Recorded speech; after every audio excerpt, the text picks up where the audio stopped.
Welcome to another episode of Insects for Fun. Today, we're diving into the shadowy world of one of nature's most notorious insect hitmen, the assassin bugs. With a name like that, you know they're not here to play nice.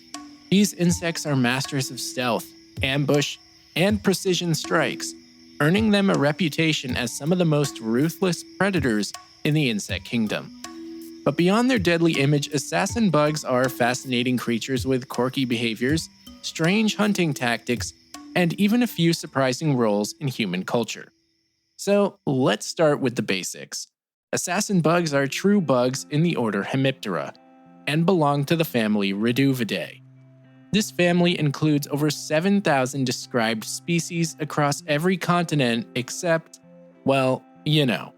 And if you don't, then you should really go back and listen to more of this podcast.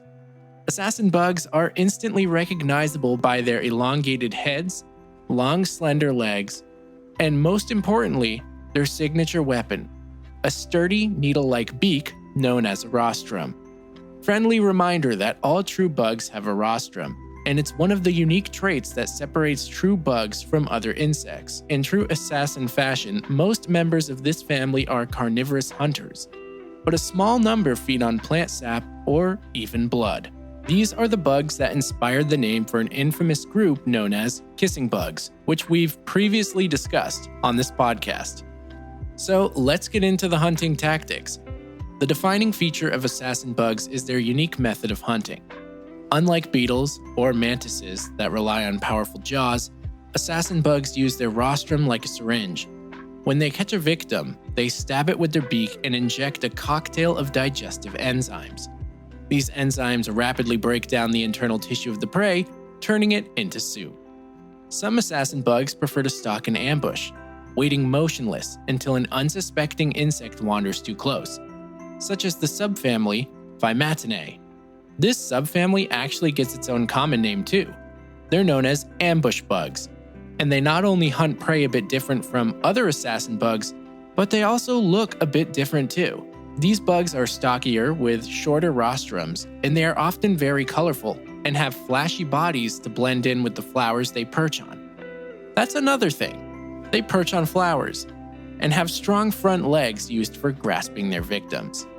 Meanwhile, traditional assassin bugs are usually active hunters that chase their prey through leaf litter or across branches. One of the most fascinating examples is the masked hunter, Reduviidae personatus, a species found in Europe and North America. Nymphs of this particular species cover themselves in dust, lint, and tiny debris from their surroundings, transforming into moving specks of dirt. This camouflage allows them to sneak up on prey unnoticed, and also protects them from predators. Another remarkable example is the feather-legged assassin bug, Tylocnemus lemur, from Australia. Instead of relying on camouflage, this insect uses deception. It waves its fuzzy, feather-like hind legs to mimic the appearance of food, tricking ants into approaching. When the ants get close enough to investigate, the assassin bug strikes with lightning speed, stabbing it with its rostrum. It's like fishing, but with legs. And then there's the wheel bug, Aerolis cristatus, one of the largest assassin bugs in North America, and I'm sure many of us have seen them at least once. Adults are named for their cog-wheel-like crest rising from their thorax, which makes them look like a miniature medieval war machine. I mean, seriously, they're like steampunk meets medieval torture device. Anyway, wheel bugs are voracious predators of caterpillars, beetles, and other garden pests, making them helpful allies for farmers and gardeners. But they're also infamous for their bite. If handled carelessly, the rostrum of a wheel bug can deliver an intensely painful stab, sometimes compared to having a hot nail driven into the skin. Although not dangerous in the long term, it's an experience most people wouldn't want to repeat. That being said, some of these bugs do have a deadly reputation. For humans, most assassin bugs pose no real threat. They don't seek us out, and bites only happen when they are mishandled. But in the tropics, some assassin bugs have earned a much darker reputation. the so-called kissing bugs. Members of the genus Triatoma feed on the blood of mammals, including humans. They earn their romantic-sounding name from their tendency to bite sleeping people near the mouth or eyes. Unfortunately, some species carry the parasite Trypanosoma cruzi, which causes Chagas disease. This illness affects millions of people across Central and South America, leading to serious heart and digestive system problems. Now, despite the assassin bug's sinister reputation, they play important roles in ecosystems and have even been used in the field for pest control. They are highly effective natural pest controllers, feeding on insects that damage crops and spread disease. So in practice, researchers and farmers have introduced them, for example wheel bugs and other predatory assassin bugs, into orchards and vegetable fields to manage caterpillar and beetle populations.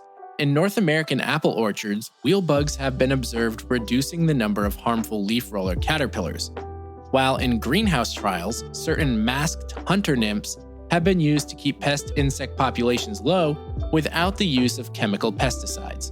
Assassin bugs undergo incomplete metamorphosis, progressing through 3 stages: egg, nymph, and adult.